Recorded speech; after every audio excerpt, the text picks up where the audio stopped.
Pak Paul pada kesempatan yang lalu, Pak Paul sudah membahas tidaknya ada 3 pelajaran yang bisa kita petik dari kejatuhan Petrus menyangkal Tuhan Yesus dan bagaimana dia dipulihkan.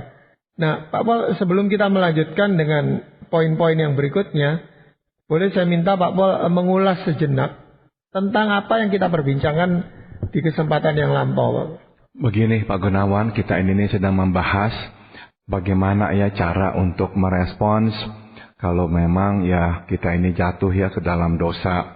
Nah, sudah tentu ini nih bukan hanya berkenaan dengan para pelayan Tuhan yang formal, tapi juga para pelayan Tuhan yang tidak formal, misalkan para pengurus, para aktivis gerejawi, para majelis dan sebagainya, selain dari para hamba-hamba Tuhan.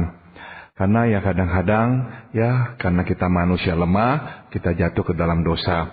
Nah, dari prinsip-prinsip yang kita petik dari Yohanes 21, kita pelajari setidaknya ada 3 hal yang perlu kita ini contoh. Yang pertama adalah kita melihat bahwa kita harus menunggu waktu Tuhan untuk memanggil kita kembali. Kita nggak bisa memaksakan diri tetap mau melayani Tuhan. Kalau kita memang telah jatuh ke dalam dosa, ya udah kita lepaskan dulu untuk sementara. Petrus juga waktu dia sudah ya sadar dia salah, dia menyesali dosanya. Nah, dia tidak langsung ya dipanggil oleh Tuhan kembali. Bahkan ada 3 kesempatan di mana Tuhan Yesus menampakkan diri setelah kebangkitannya. Tuhan Yesus tidak berkata apa-apa kepada Petrus. Tapi justru keempat kalinya Tuhan barulah menampakkan diri dan bercakap-cakap kepada Petrus. Di prinsip pertama adalah kita mesti bertobat dengan segera, tapi juga camkanlah bahwa pemanggilan Tuhan, ya ini bergantung pada Tuhan. Lewat biasanya konfirmasi dari anak-anak Tuhan yang lainnya. Dan prinsip yang kedua kita pelajari adalah bahwa Tuhan menghadirkan dirinya di dalam kegiatan rutin yang biasa dilakukan oleh Petrus. Petrus itu kembali melaut dan Tuhan menampakkan diri ketika Petrus sedang melaut. Artinya apa? Petrus ya tidak malu untuk kembali mengerjakan pekerjaan biasanya. Dia nggak menuntut kembali tempatnya sebagai rasul atau apa, enggak ya. Jadi kalau kita memang telah jatuh, jangan menuntut tempat kita yang semula. Biarkan, lepaskan, kita kerjakan lagi hal-hal yang lain. Nanti biarlah Tuhan menghadirkan diri lewat hal-hal yang biasa itu tuh. Dan yang ketiga kita pelajari juga adalah bahwa di masa lampau Tuhan kan menyediakan dengan mujizat ya. Nah, kali ini pun Tuhan melakukan hal yang biasa dilakukannya. Yaitu Petrus diminta oleh Tuhan untuk menebarkan jala ke suatu tempat di air sehingga akhirnya mereka berhasil menangkap ikan dengan begitu banyak. Itu mujizat yang Tuhan lakukan. Dengan kata lain, Tuhan mau mengatakan kepada Petrus bahwa dia tidak berubah. Dia tetap Tuhan yang sama. Dia tetap mengasihi Petrus, maka dia melakukan mujizat yang sama kepada Petrus. Jadi kita mesti yakin, kita tidak boleh berkata, oh gara-gara kita jatuh ke dalam dosa, Tuhan berubah. Yang berubah kita kok, kita yang jatuh dalam dosa. Dia tetap sama, dia tetap menunggu kita, dia tetap mengasihi kita. Asalkan kita bertobat, dia siap untuk kembali memulihkan kita. Nah Pak Paul, berdasarkan keyakinan seseorang itu tadi, yang dia sangat yakin bahwa Tuhan itu sudah mengampuni dosanya. Kalau dia memaksakan tetap pada jabatan itu, akan berakibat apa Pak Paul? Biasanya kita itu tuh akhirnya menjadi batu sandungan ya, bukanlah menjadi berkat lagi. Saya masih ingat ya, ada seorang hamba Tuhan di Amerika Serikat yang jatuh ke dalam dosa, yaitu Jimmy Swaggart. Kemudian dia diminta oleh gerejanya atau oleh sinode gerejanya untuk mengundurkan diri, untuk menjalani bimbingan. Tapi dia menolak, dia berkata ya dia nggak usah mendapatkan bimbingan, ya akan memulihkan dirinya lewat kuasa Roh Kudus lah, bimbingan Roh Kudus sendiri lah. Kemudian ya dia menetapkan waktu dia akan untuk sementara istirahat dari pelayanannya. Saya lupa ya kalau nggak salah sebulan atau 3 bulan. Terus tiba-tiba dia kembali lagi melayani Tuhan dan dia berkata Tuhan sudah pulihkan dia. Nah masalahnya adalah ya cukup banyak orang yang kecewa berat karena merasa dia kok memang belum siap, udah buru-buru mau balik lagi. Dan benar saja tidak terlalu lama setelah itu dia jatuh lagi ke dalam dosa. Jadi akhirnya benar-benar ya kita melihat dia belum siap ya, makanya bolak-balik jatuh ke dalam dosa yang sama. Ya, Pak Paul, selain 3 hal yang Pak Paul sudah sampaikan, apakah ada hal lain, Pak Paul? Yang keempat adalah Tuhan memberi kesempatan kepada Petrus untuk menyatakan kasih-Nya ya. Nah, ini kita harus mengerti akan natur atau kodrat manusia ya, bahwa sudah merupakan natur manusia untuk menebus kesalahan. Penebusan membuat kita merasa lega ya, sehingga kita bisa melanjutkan relasi yang terputus. Nah, ketika tahu dengan jelas bahwa itulah Kristus, Petrus langsung melompat terjun ke air ya, kita baca di Yohanes 21. Seakan-akan dia ingin menunjukkan bahwa ia sungguh mengasihi Kristus. Petrus ingin menebus kesalahannya dan Tuhan memberinya kesempatan itu. Nah, sudah tentu ya kita tahu bahwa Petrus tidak menebus dosanya sendiri. Sebab tidak mungkin dia atau siapapun menebus dosanya sendiri. Namun lewat tindakannya, terjun ke air tanpa menghiraukan keselamatannya, Petrus memperlihatkan kasih dan penyesalannya kepada Kristus. Kita pun kerap mempunyai dorongan yang sama ketika jatuh ke dalam dosa. Apalagi ketika tahu bahwa Tuhan tetap sama dan telah mengampuni dosa kita. Kita ingin melakukan lebih banyak karya untuk Kristus.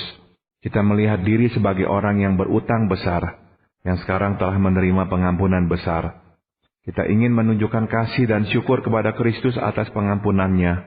Namun seringkali tindakan itu bersifat sesaat dan keluar dari kenekatan.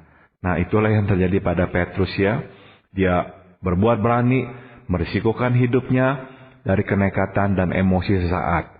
Nah, Tuhan tetap menerima dan memberinya kesempatan. Tapi Tuhan tidak ingin Petrus berhenti di situ.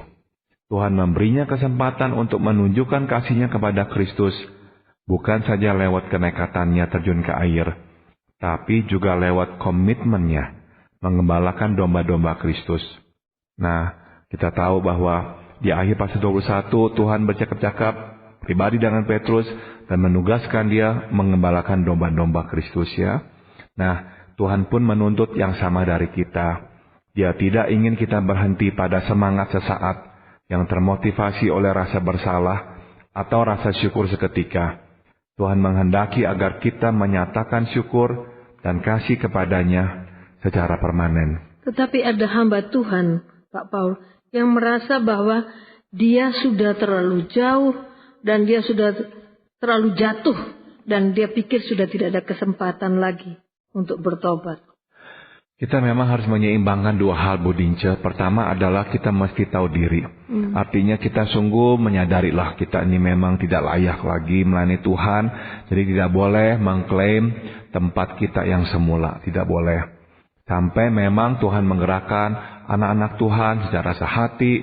Mereka menerima kita kembali ya. Barulah kita nanti ya, terima itu uluran tangan. Tapi di pihak lain kita juga jangan sampai ya termakan oleh bisikan iblis. Sebab iblis hanya mempunyai satu tujuan. Memisahkan kita selama-lamanya dan sejauh-jauhnya dari Tuhan. Itu tujuan iblis. Maka dia akan membisikkan kepada kita hal-hal seperti kamu tidak lagi layak. Tuhan sudah membuang kamu. Tidak ada lagi permohonan ampun dan sebagainya. Nah, kalau itu yang kita dengar dari suara-suara hati kita, yakinlah itu bukan dari Tuhan. Yang dari Tuhan adalah engkau salah, tapi engkau bertobat, engkau diampuni. Dan kemudian Tuhan akan berkata, tunggu saya memanggilmu kembali, sebelum kembali melayaniku. Nah, itu yang Tuhan akan lakukan. Jadi jangan juga sampai kita akhirnya tuh ya termakan bisikan iblis dan undur selama-lamanya, meninggalkan pelayanan 100%. Gitu. Tapi memang kalau kita melihat riwayat kehidupan Petrus ini kan seorang yang ekstrovert gitu Pak ya, yang spontan menghadapi, sehingga apa yang dilakukan yaitu menceburkan diri ke air, datang kepada Tuhan Yesus. Apakah memang mencerminkan hal itu bahwa dia sudah menyesali dosanya itu tadi Pak? Dia sebetulnya ya sudah menyesali dosanya pada momen dia berdosa ya. Kita tahu bahwa waktu dia mendengar ayam berkokok untuk ketiga kalinya, dia langsung ingat perkataan Tuhan dan memang ya dia menangis ya. Berarti rupanya tuh peringatan Tuhan tuh dia nggak lupa tuh. Kalau Yudas sepeda ya. Iya, langsung betul. dia tidak mau Betul. mengaku dosa dan dia merasa dirinya salah. Betul. Ya, jadi Petrus memang ya dia benar-benar menyadari lah dia salah ya, makanya dia langsung menangis. Tapi ya dia nggak pernah tuh diberikan kesempatan untuk cakap-cakap, untuk menyatakan kasihnya kembali kepada Tuhan sampai saat itu tuh waktu dia sedang berada di danau. Jadi karena dia begitu senangnya dia melihat Yesus menambahkan diri, jadi ya seolah-olah dia mau spontan menunjukkan kasihnya, dia langsung terjun ke air untuk menemui Yesus gitu. Ya, Pak, memang banyak dosa yang bisa dilakukan oleh seseorang, Pak Paul ya. Tetapi khusus di dalam pelayanan ini, di dalam sebagai hamba Tuhan, sebagai pelayan di gereja, dosa-dosa apa sebenarnya yang bisa menjauhkan seseorang itu dari pelayanannya, dari Tuhan sendiri? Sudah pasti Pak Gunawan, ada dua yang paling pentingnya sebagai pelayan Tuhan, yaitu kekudusan dan kepercayaan. Itu dua hal itu tuh menjadi tolok ukur dah. Memang udah tentu ya ada berbagai jenis dosa, tapi dua itu penting sekali, yaitu dalam hal menyangkut kekudusan dan kepercayaan. Misalkan dalam hal kekudusan, jikalau seorang pelayan Tuhan ya, baik itu seorang pendeta ataupun seorang majelis jemaat ataupun pengurus gereja, kalau sampai jatuh ke dalam dosa seksual, dosa tidak setia kepada pasangan dan keluarga, berzina, betul, itu memang adalah dosa kekudusan. Dan dosa itu tuh benar-benar tuh ya mencoreng nama dan kekudusan Tuhan dengan sangat-sangat jelas ya. Jadi biasanya kalau itu terjadi, jemaat pun akan sulit sekali untuk bisa menerima kembali ya hamba Tuhan atau pelayan Tuhan yang telah jatuh dalam dosa kekudusan ini. Saya masih ingat ada seorang jemaat yang pernah berkata, bagaimana mungkin saya duduk di bawah mimbar mendengarkan beliau berkhotbah tentang keluarga atau tentang pernikahan. Sebab beliau sendiri sudah mengkhianati ya janji itu kepada pasangannya. Jadi kalau kita tahu memang ini sudah menjadi ya batu sandungan buat jemaat kita, karena kita telah jatuh dalam dosa kekudusan ini, ya udahlah kita mau lebih baik mundur. Yang kedua adalah kepercayaan. Maksudnya apa tuh kepercayaan? Ini memang berkaitan dengan biasanya pemakaian uang ya. Karena kita itu tuh dipercayakan oleh jemaat untuk bisa ya jujur dengan uang ya. Nah, jangan sampai kita menyalahgunakan itu tuh. Baik itu misalkan ya uang gaji lah, uang jemaat lah, atau meminjam uang lah dari siapa. Pokoknya dalam hal-hal yang berkaitan dengan kepercayaan seperti itu, kita mesti menunjukkan bahwa kita layak dipercaya. Nah, kalau kita juga jatuh dalam hal itu, berarti kepercayaan jemaat kepada kita sudah langsung kandas. Betul. Nah, dalam hal itu juga sebaiknya ya udah kita undur. Kita jangan paksakan diri, sebab nggak mungkin ya menciptakan kepercayaan dengan mendadak. Ya, jadi kalau kasusnya Petrus, ini adalah soal kepercayaan itu Pak Paul ya. Jadi dia sudah dipercaya oleh Tuhan menjadi seorang rasul, tetapi dia justru menyangkali Tuhan yang memberikan percayaan itu gitu. Betul sekali. Jadi dia itu memang nggak memperlihatkan diri sebagai orang yang setia, sebagai murid yang akan membela ya, berdiri di pihak Tuhan. Enggak ya, dia justru tuh yang meninggalkan Tuhan, yang menyangkal mengenal Tuhan. Jadi ya benar sekali ya kepercayaan, sehingga ya dia juga merasa begitu buruk, makanya dia nggak berani ya untuk mengklaim kembali tempatnya. Kalau ada orang yang seperti itu, dia sudah bersinah, tadi seperti Pak Paul bilang sudah pakai uang, terus dia membuktikan diri bahwa dia sudah jujur kembali, dia sudah kembali ke istrinya. Orang bisa percaya enggak tuh pada hamba Tuhan seperti itu? Biasanya memang sudah sulit ya Pak. Akan sulit ya, terutama di tempatnya yang sama, itu sulit ya. Kalau dia memang pindah ke tempat yang lain dan membuktikan dirinya, saya kira mungkin jemaat yang baru itu lebih siap untuk memberikan kesempatan kedua. Tapi jemaat yang pertama, yang lama itu biasanya susah sekali menerima, betul. Ya. Nah, hal lain yang perlu kita pelajari apa Pak Paul dalam hal ini? Ini yang kelima ya Pak Gunawan, dan yang terakhir, Tuhan memberi pesan yang pribadi ya kepada Petrus ya. Pesan atau permintaan pribadi Tuhan kepada Petrus merupakan pertanda yang jelas bahwa Tuhan mempercayainya. Itu sebabnya hanya kepada Petrus Tuhan Yesus meminta agar ia mengembalakan domba-dombanya. Nah, Tuhan meminta semua pelayannya untuk mengembalakan domba-dombanya, itu betul ya. Namun hanya kepada Petrus ia menyampaikannya secara pribadi. Ini sangat berbeda. Jadi memang ada sesuatu yang khusus dengan pesan Tuhan itu tuh. Kita tahu semua ya, pelayan Tuhan. Timotius pun juga adalah seorang pelayan Tuhan, seorang gembala sidang. Tapi ya hanya kepada Petruslah Tuhan itu menyampaikan secara pribadi ya, gembalakanlah domba-dombaku. Ya, nah di sini kita melihat ya bahwa Tuhan tidak mendudukkan Petrus di kursi si sakit. Tuhan mendudukkannya di kursi tabib yang merawat si sakit. Ini yang luar biasa indahnya ya.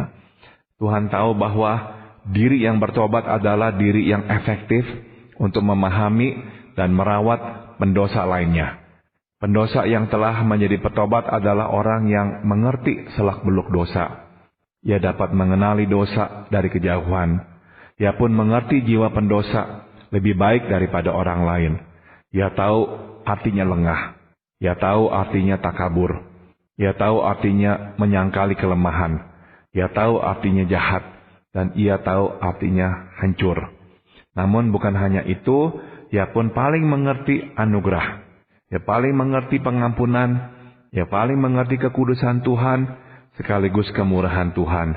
Ia paling mengerti berharap dan menunggu. Itu sebabnya ia adalah orang yang paling efektif mengobati sesama pendosa. Itu sebabnya kepada Petrus dan Petrus lainnya, Tuhan meletakkan tanggung jawab khusus untuk mengembalakan domba-dombanya yang adalah pendosa pula. Pak Paul, bagaimana relevansi kejatuhan, pertobatan, dan kebangkitan seorang hamba Tuhan, bahkan orang yang terdekat seperti Petrus, dengan kehidupan hamba-hamba Tuhan masa kini? Itu yang saya ingin tahu. Saya kira ya kita ini karena manusia biasa, kita juga bisa akan seperti Petrus ya. Kita mungkin seperti Petrus pernah mencicipi hubungan yang akrab dengan Tuhan. Selama 3 tahun Petrus itu luar biasa akrab dengan Yesus Tuhan kita. Makan bersama, pergi bersama, berbicara bersama. Jadi benar-benar sebuah hubungan yang sangat dekat. Tapi ya hal yang mengejutkan, tapi ini juga adalah ya kenyataan bahwa dia manusia biasa. Dalam kondisi tertekan, ketakutan, panik ya karena Yesus ditangkap, dia lepas kendali. Dia buru-buru ingin menyelamatkan dirinya. Jadi dia akhirnya menyangkal mengenal Tuhan Yesus. Jadi ya inilah kita manusia Ibu Dince, bahwa meskipun kita hidup dekat dengan Tuhan, tapi kita memang mesti berjaga-jaga. Nah kesalahan Petrus terbesar adalah dia agak takabur ya. Waktu Tuhan udah ingatkan dia, Tuhan berkata bahwa iblis memang sedang menampik engkau, jadi berhati-hatilah, berjagalah. Engkau akan menyangkal aku sebelum ayam berkokok 3 kali. Enggak, dia enggak dengerin. Jadi Tuhan tuh enggak diamkan Petrus. Tuhan beritahukan, peringati dia sebelum dia berdosa. Tapi dia tidak mendengarkan. Nah seringkali itulah yang terjadi pada kita juga Bu Dince. Tuhan tuh enggak mungkin diam tuh kalau udah melihat kita kok makin dekat dengan dosa. Pasti Tuhan berbicara. Pasti Tuhan memanggil kita, mengingatkan kita. Namun ya seperti Petrus, kita ya seringkali menutup telinga lah. Beranggapan, enggak lah itu dosa masih jauh lah. Saya nggak mungkin lah berbuat seperti itulah. Saya tahu lah apa yang baik, apa yang buruk. Masa saya nggak tahu ini dosa. Begitu banyak ya dalih-dalih yang kita berikan. Sehingga akhirnya ya kita lengah dan akhirnya kita jatuh ke dalam dosa. Jadi itulah pelajaran yang kita bisa petik tentang ya kelemahan diri kita sebagai seorang manusia. Jadi sebenarnya kejatuhan seseorang ini bukan ditentukan oleh seberapa dekat dia dengan Tuhan. Petrus itu begitu akrabnya tapi tetap jatuh gitu Pak Paul. Berarti kita pun juga kalau ketika merasa dekat kita juga punya potensi untuk jatuh gitu. Yang memang mengejutkan adalah seringkali itu yang terjadi Pak Gunawan. Jadi kita tuh nggak bisa tuh memang mematok ya bahwa pastilah orang yang jatuh ke dalam dosa adalah orang yang memang udah hidupnya jauh dari Tuhan. Belum tentu memang. Kita itu bisa jadi ya memang hidup dekat dengan Tuhan. Namun yang kuncinya adalah ini Pak Gunawan. Dalam kondisi atau titik tertentu, kita tuh memang sedang jauh. Bukannya kita selalu jauh dari Tuhan, bukan. Tapi sedang jauh. Waktu Petrus itu tuh mulailah mengeraskan hati, menganggap gampang. Dia sedang sebetulnya jauh dari Tuhan. Waktu dia melarang Yesus untuk pergi ke Yerusalem, Tuhan dengan tegas memarahi dia dan berkata, pergilah engkau atau enyahlah engkau iblis ya, engkau tidak mempunyai pikiran Allah, tapi hanyalah pikiran manusia. Itu sekali lagi itu peringatan-peringatan yang Tuhan berikan. Jadi tanpa disadari sebetulnya itu menjelang Tuhan Yesus kembali ke Yerusalem, Petrus sebetulnya itu meskipun sedang bersama Yesus, dia sedang jauh dari Yesus juga. Karena Tuhan dengan tegas berkata, engkau itu tuh tidak memiliki pikiran Allah, tapi pikiran manusia. Jadi dengan kata lain bisa kita simpulkan ada orang yang sibuk melakukan pekerjaan Tuhan, jadi seolah-olah itu dekat dengan Tuhan, tapi sebenarnya jauh.